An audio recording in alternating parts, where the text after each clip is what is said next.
O plenário da Câmara dos Deputados se reuniu hoje para discutir a PEC Fura-Teto. A votação está prevista para amanhã. O senador Marcelo Castro, que é relator do orçamento, concede agora uma entrevista coletiva em Brasília. Vamos acompanhar. Ao presidente Rodrigo Pacheco, aos relatores setoriais das 16 áreas temáticas que fizeram um trabalho extraordinário e que, em cima desse trabalho, eu pude fazer o relatório final, e agradecer a todos os membros da CMO, da Comissão Mista de Orçamento, que não se furtaram às suas responsabilidades de trabalharem para que a gente pudesse chegar ao que chegamos ontem à noite com o nosso relatório final. Eu distribuí, minha assessoria de comunicação distribuiu a todos vocês essa planilha que eu fiz do próprio punho, mostrando que todas as áreas da administração pública foram contempladas. Fizemos isso com o maior senso de responsabilidade, de equidade, de transparência. E disse a vocês, e repito, sem a aprovação da PEC, que foi aprovada por ampla maioria no Senado Federal, que nós esperamos que seja aprovada de hoje para amanhã na Câmara dos Deputados, nós não teríamos um orçamento que deixasse o país funcionando. E digo mais, qualquer que fosse o presidente da República eleito, se chamasse Lula, ou Bolsonaro, ou Simone Tebet, ou Ciro Gomes, ou Soraya Tronic, isso não é uma questão de governo e nem uma questão de presidente, isso é uma questão de Estado. O Brasil não funcionaria com o orçamento que foi mandado pela economia para o Congresso Nacional. É um orçamento absolutamente inexequível. Agora, a PEC, que expandiu o teto de gastos em 145 bilhões de reais, trouxe então a solução para o programa social Bolsa Família. Eu quero lembrar aqui que são 21,6 milhões de famílias brasileiras, não são pessoas, são famílias brasileiras que recebem todos os meses R$600. Não aprovar a PEC é a mesma coisa de nós aqui no Congresso Nacional aprovarmos uma lei retirando das pessoas mais pobres, mais vulneráveis, mais carentes, R$200 dos 600 que elas ganham. Porque como a PEC permitiu essa expansão de R$200 só até o dia 31 de dezembro, a partir de janeiro, essas pessoas receberiam apenas R$400. Além disso, por sugestão do presidente eleito, presidente Lula, nós acrescentamos R$150 por criança de até 6 anos de idade. Isso é bastante razoável. Agora 10h55. Porque uma coisa é uma pessoa singular, sozinha, receber R$600. Outra é uma mãe de família com 3 filhos receber os mesmos R$600. E as pesquisas demonstram que a fome graça mais em famílias que têm filhos, crianças pequenas, do que em famílias de pessoas solteiras.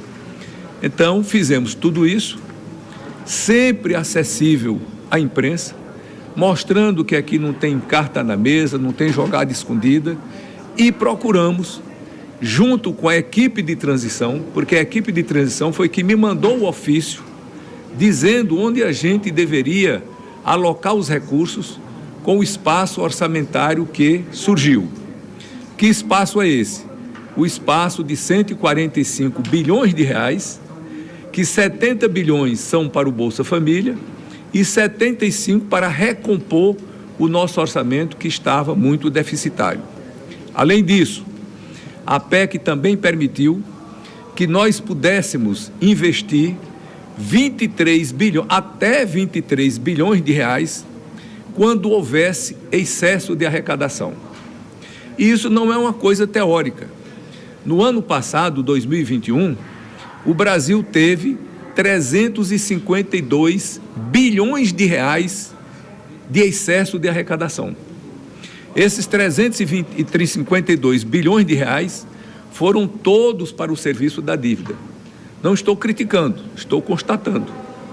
Este ano, há uma previsão de que nós teríamos um excesso de arrecadação em torno de 270 bilhões de reais. Só para a gente fazer os cálculos, vamos botar 273 bilhões de reais. O que é que a PEC está autorizando?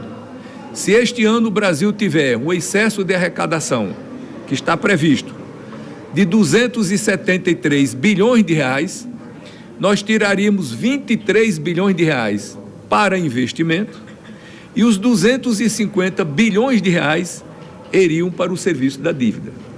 Todos os senadores que eu conversei, que fiz esses argumentos, que mostrei esses dados, todos concordaram que uma coisa absolutamente responsável, comedida e séria.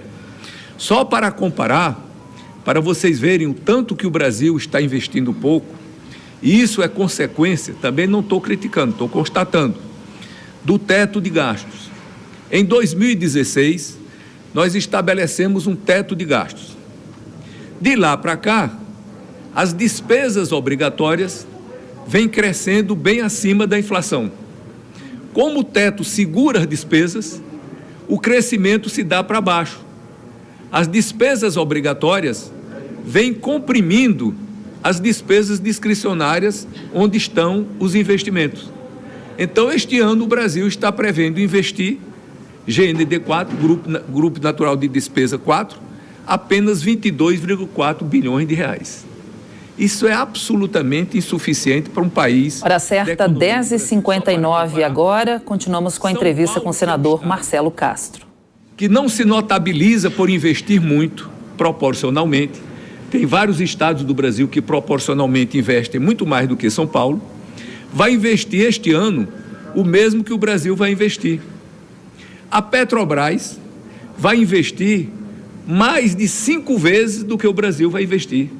Qualquer pessoa que ouvir uma comparação dessa vai dizer claramente que tem alguma coisa errada. Um país inteiro ter 1/5 da capacidade de investimento de uma das suas empresas é porque nós chegamos a uma situação insustentável. Mas isso é programa para o próximo presidente da República, para a próxima equipe econômica.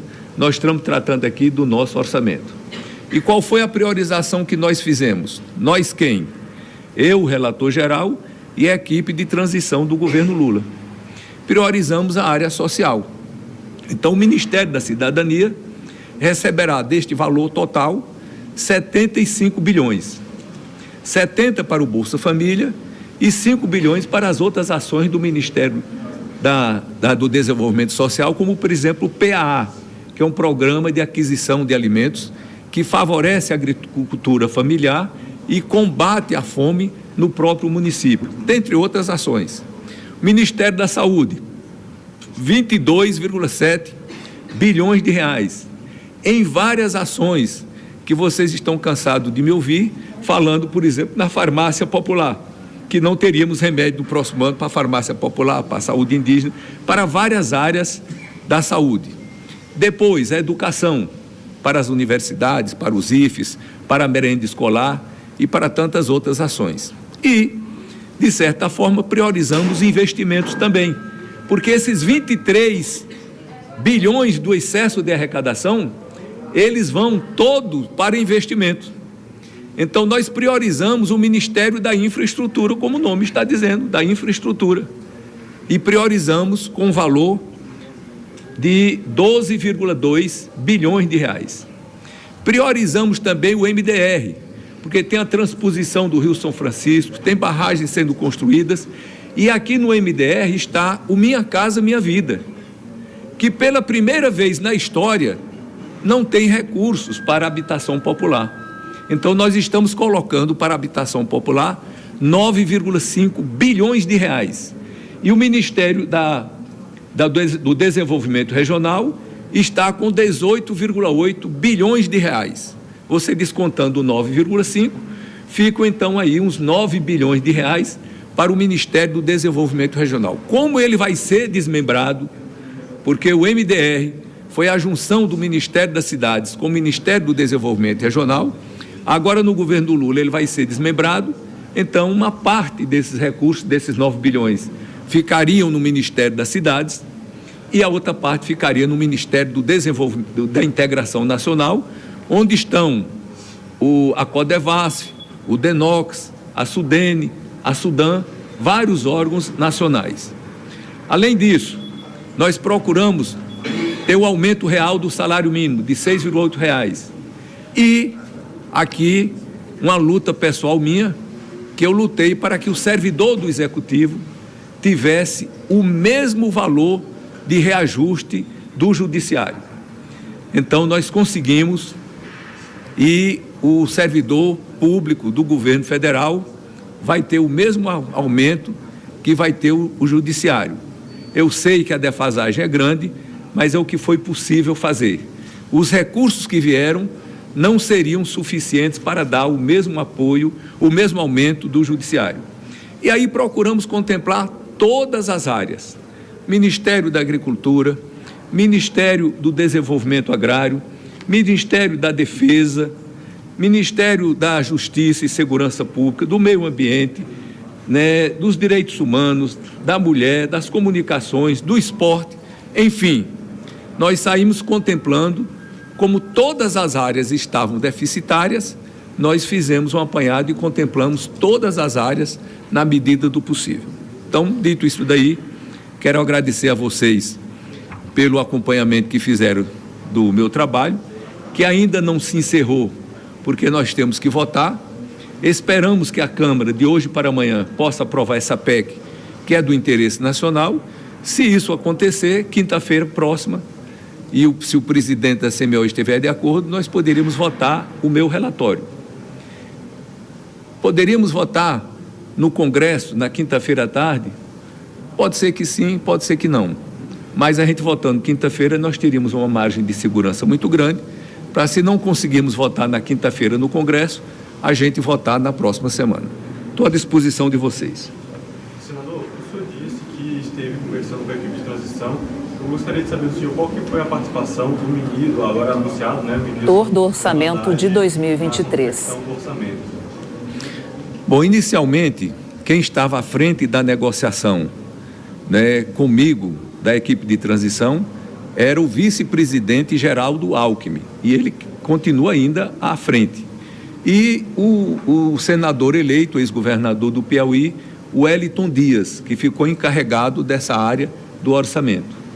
Mas tudo isso daqui, no fechamento final, nós tivemos numa reunião com o presidente Lula, com o vice-presidente Alckmin, com o futuro ministro Haddad, com o Mercadante, com a presidente do PT, a Gleice Hoffmann, o futuro ministro da Casa Civil, Rui Costa, e a Miriam Belchior.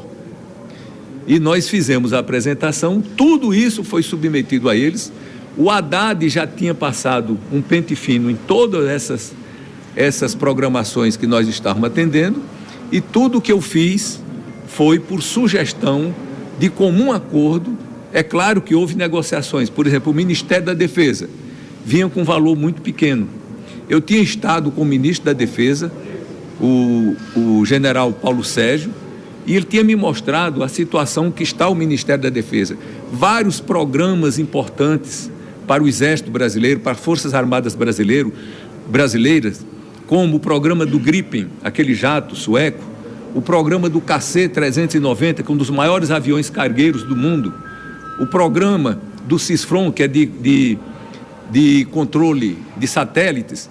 Quer dizer, vários programas que estão atrasados, que estão sendo alongados para não desmanchar o contrato, mas que está encarecendo para o país.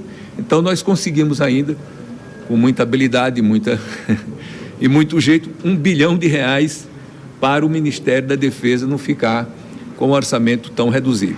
Enfim, nós fizemos o possível, estamos com a consciência tranquila, que juntamente com a assessoria, que aqui eu quero fazer uma observação especial, a consultoria do Senado Federal, minha consultoria em particular para o assunto de orçamento, que foram incansáveis, né, para que a gente pudesse chegar a esse relatório final, que eu sou suspeito para julgar, mas me parece que todos os que acompanharam, que viram, estão mais ou menos concordando com os números que nós alcançamos. Tudo isso foi muito discutido, foi muito debatido, foi feito da maneira mais transparente possível, e vocês sabem, quando a gente compartilha as decisões, que muitas pessoas decidem em conjunto, a gente termina aperfeiçoando e fazendo melhor.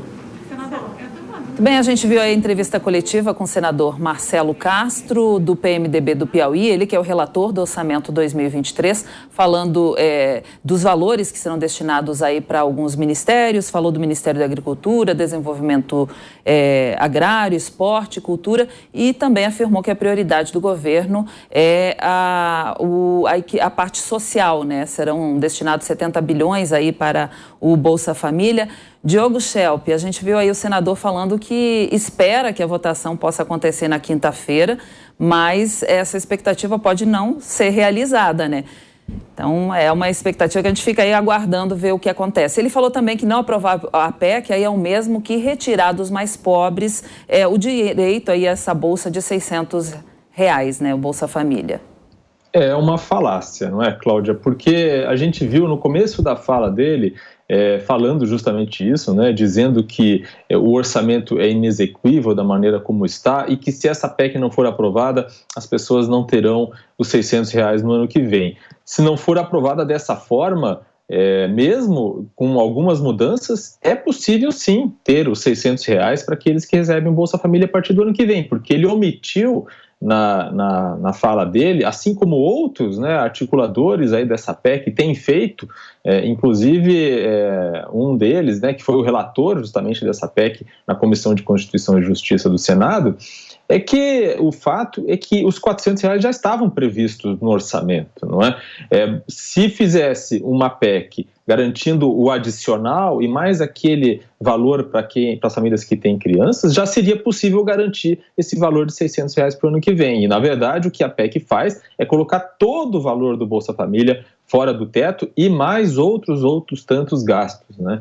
Então, eu não tenho dúvida que esses ministérios todos precisam desses recursos para fazer investimentos. É verdade, como ele disse, que o governo brasileiro tem pouco, né, tem uma margem muito pequena para fazer investimentos, porque tem gastos fixos muito grandes, são despesas obrigatórias, folha de pagamento e assim por diante, que ocupam uma grande parcela do orçamento. Mas isso tem que ser resolvido com reforma administrativa, por exemplo, né? O fato é que eles estão omitindo nesse discurso para aprovação dessa PEC o fato de que os R$400 já estavam garantidos no orçamento. Então, o que se está fazendo é abrir espaço para muitos outros gastos além disso.